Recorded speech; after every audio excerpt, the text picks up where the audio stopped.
जय हिंद बच्चों। आज हम पढ़ेंगे यूनिट 7 विभिन्नता वेरिएशंस। विभिन्नता की परिभाषा है एक ही जाति के विभिन्न सदस्यों में पाए जाने वाले बाह्य आकारिकी कारिकी अंतर को विभिन्नता कहते हैं। विभिन्नता के कारण ही किसी भी जाति के दो सदस्य एक समान नहीं होते हैं। विभिन्नता के प्रकार। विभिन्नता के 4 प्रकार हैं। आनुवंशिकी विभिन्नता, वातावरणीय विभिन्नता, कायिक विभिन्नता और चौथा प्रकार है जर्मिनल विभिन्नता। आनुवंशिक विभिन्नता ये एक पीढ़ी से दूसरी पीढ़ी में स्थानांतरित होती है। दूसरा है वातावरणीय विभिन्नता। यह वातावरणीय कारकों जैसे ताप, नमी, प्रकाश, भोजन आदि के कारण पैदा होती है। यह विभिन्नता आनुवंशिक नहीं होती, जीव की मृत्यु के साथ ही समाप्त हो जाती है। इस कारण इसे उपार्जित विभिन्नता भी कहते हैं। तो विभिन्नता के ये जो दोनों प्रकार हैं, ये दोनों प्रकार आपको स्पष्ट हो गए होंगे कि आनुवंशिक विभिन्नता आनुवंशिक होती है, अर्थात ये एक पीढ़ी से दूसरी पीढ़ी में स्थानांतरित होती है। वातावरणीय विभिन्नता यह वातावरणीय कारकों के कारण आती है, यह आनुवंशिक नहीं होती है। तीसरा प्रकार है कायिक विभिन्नता। कायिक विभिन्नता कायिक कोशिका अर्थात जीवों के शरीर की कायिक कोशिकाओं में उत्पन्न होती है। तो कायिक विभिन्नता जीवों के शरीर की कायिक कोशिकाओं में उत्पन्न होती है। लेमार्क ने इसे उपार्जित लक्षण कहा।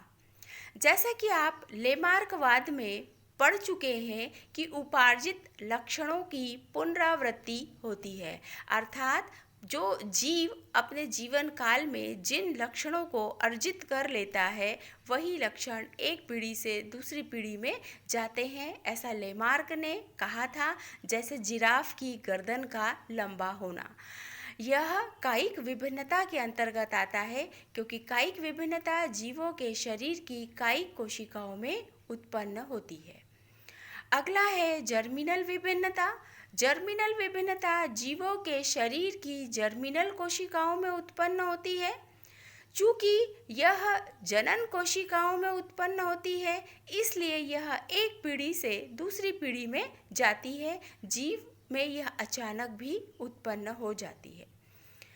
जर्मिनल विभिन्नता के 2 प्रकार हैं, सतत विभिन्नता और असतत विभिन्नता।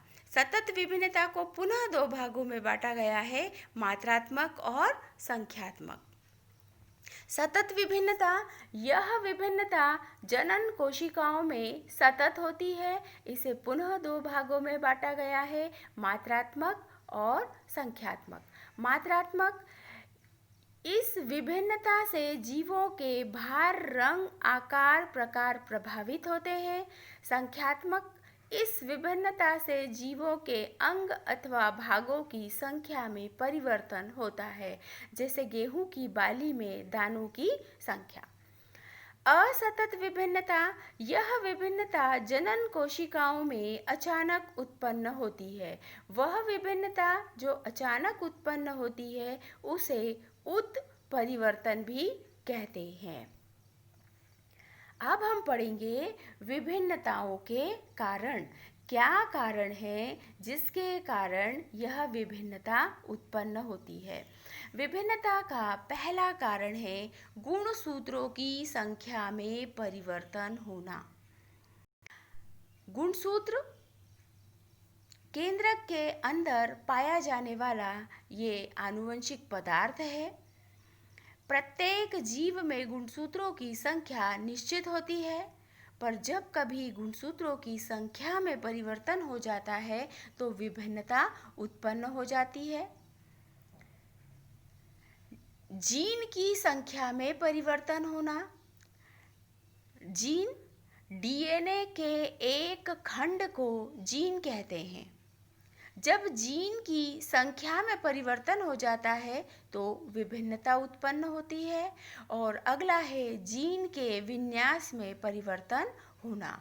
तो इस प्रकार विभिन्नता के 3 कारण हैं: गुणसूत्रों की संख्या में परिवर्तन होना, जीन की संख्या में परिवर्तन होना और जीन के विन्यास में परिवर्तन होना।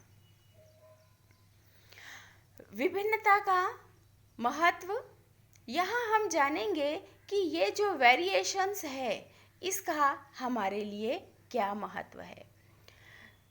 इसका पहला महत्व है कि विभिन्नताएं नई जातियों की उत्पत्ति एवं विकास में सहायक होती हैं।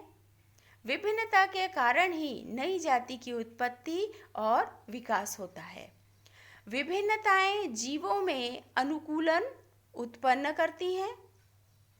असतत विभिन्नता से नए लक्षण उत्पन्न होते हैं। विभिन्नताओं के कारण ही प्रत्येक जीव की अपनी पहचान होती है और विभिन्नता जीवों को विकासीय रूप से गतिशील रखती है।